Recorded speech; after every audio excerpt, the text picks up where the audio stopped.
దూకుడు వంటి block buster cinema తర్వాత మహేష్ బాబు శ్రీను వెట్ల కాంబినేషన్ లో ఆగడు అనే సినిమా వస్తుందంటే అంచనాలు ఏ రేంజ్ లో ఉంటాయి.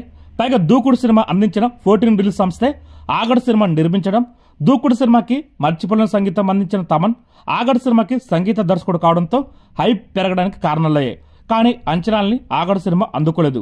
కానీ ఈ సినిమా గురించి కొన్ని ఇంట్రెస్టింగ్ విషయాలున్నాయి. అవేందో ఇవాళ తెలుసుకుందాం. దూకుడు సినిమా టైంలోనే దర్శకుడు శ్రీను వెట్ల ఆగడు టైటిల్ రిజిస్టర్ చేయించి పెట్టారు. ఆ టైటిల్ పెట్టి మహేష్ బాబుతోనే ఒక సినిమా చేయాలనుకున్నారు. కానీ ఆ టైంకి అతని దగ్గర కథ లేదు. దూకుడు, బిజినెస్ మ్యాన్, సీతమ్మ వాకిట్ల సినిమాల చెట్టు వంటి హ్యాట్రిక్ హిట్ల తర్వాత మహేష్ బాబు చేసిన వన్ నేనొక్కడే సినిమా ఘోరంగా ఫ్లాప్ అయింది. వన్ నేనొక్కడే సినిమాని ఇప్పుడు కల్ట్ సినిమా అంటున్నారు. కానీ ఆ సినిమా విడుదల టైంలో మహేష్ బాబు అభిమానులే తిట్టిపోశారు. అందుకే అర్జెంట్ గా వాళ్ళని సంతృప్తి పరిచే ఎలిమెంట్స్ తో ఒక సినిమా చేయాలనుకున్నాడు మహేష్ బాబు. ఈ క్రమంలో తన టీం తో ఒక మాస్ కథ కోసం గాలించడం మొదలుపెట్టాడు మహేష్ బాబు. ఆ టైంలో తన టీం సలహాతో శ్రీను వెట్లని అప్రోచ్ అయ్యారు. అప్పటికే శ్రీను వెట్ల వద్ద ఫస్ట్ హాఫ్ కి సంబంధించిన కథ మాత్రమే ఉంది. సరే అని ఆగడు టైటిల్ తో ప్రాజెక్ట్ ని అనౌన్స్ చేశారు. స్క్రిప్ట్ పూర్తిగా లేకుండానే బేలిపూరి సాంగ్ షూటింగ్ మొదలుపెట్టారు. విదేశాల్లో ఎక్కడో ఆక్సిజన్ లెవెల్స్ సరిగ్గా లేని ప్లేస్ వెళ్లి ఈ పాటను షూట్ చేశారు. బేలిపూరి సాంగ్ అనంతరం మహేష్ బాబు బాగా సిక్ అయ్యారు. వారం రోజుల పాటు బెడ్ రెస్ట్ తీసుకోవాలని డాక్టర్ చెప్పడంతో షూటింగ్ కి కొంత బ్రేక్ ఇచ్చారు. అలాగే శ్రీను వెట్ల ఆస్థాన రైటర్స్ అయిన కోన వెంకట్, గోపిమోహన్ లేకుండా శ్రీను వెట్ల చేసిన మొదటి సినిమా ఇది. అలాగే ఈ సినిమా ఫస్ట్ హాఫ్ కి అనిల్ రావుపూడి స్క్రీన్ ప్లే అందించారు.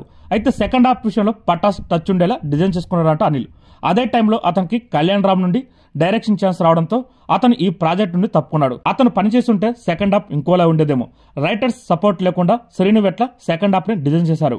అలాగే ఈ సినిమాలో విలన్ గా మొదట ప్రకాష్ రాజ్ ఎంపికయ్యాడు. అతనితో చాలా వరకు షూటింగ్ చేశారు.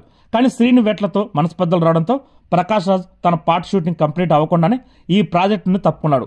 ఆ తర్వాత అతను మీడియా సమావేశం ఏర్పాటు చేసి శ్రీను వెట్ల గురించి రకరకాల కామెంట్ చేసి కాంట్రవర్సీకి తెరలేపాడు. ఈ క్రమంలోనే నన్ను రాళ్లతో కొట్టకు, ఇల్లు కట్టేసుకుంటాను, విషం పెట్టకు, మింగి నీలకంఠుణ్ణి అయిపోతానంటూ డైలాగులు చెప్పాడు ప్రకాష్ రాజ్. ఆ డైలాగుల్ని శ్రీను వెట్ల సినిమాలో సోను సూద్తో చెప్పించి తర్వాత హీరోతో వాటిపై పంచులు వేయించాడు. ఇంకా ప్రకాష్ రాజ్ తప్పుకోవడంతో సోను సూద్ని ఈ ప్రాజెక్ట్ లో తీసుకున్నారు.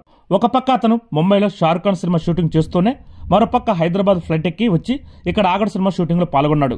అలాగే ఆగడు సినిమాలో శ్రీహరి కోసం ఒక పవర్ఫుల్ పోలీసు రోల్ డిజైన్ చేశారు. కానీ ఆయన మరణించడంతో మార్పులు చేసి రావు రమేష్ తో ఆ పాత్ర చేయించడం జరిగింది. ఏదేమైనా గానీ శ్రీను వెట్ల 8 నెలల్లోనే ఈ సినిమాని కంప్లీట్ చేసి 2014 సంవత్సరం సెప్టెంబర్ 19వ తారీఖున విడుదల చేశారు. మొదటి షోతోనే ఫ్లాప్ టాక్ వచ్చింది ఈ సినిమాకి. అయినప్పటికీ ఓవర్సీస్ లో ప్రీమియర్స్ తోనే 500,000 కోట్ల మొదటి సినిమాగా ఆగడు సినిమా సరికొత్త రికార్డు సృష్టించింది.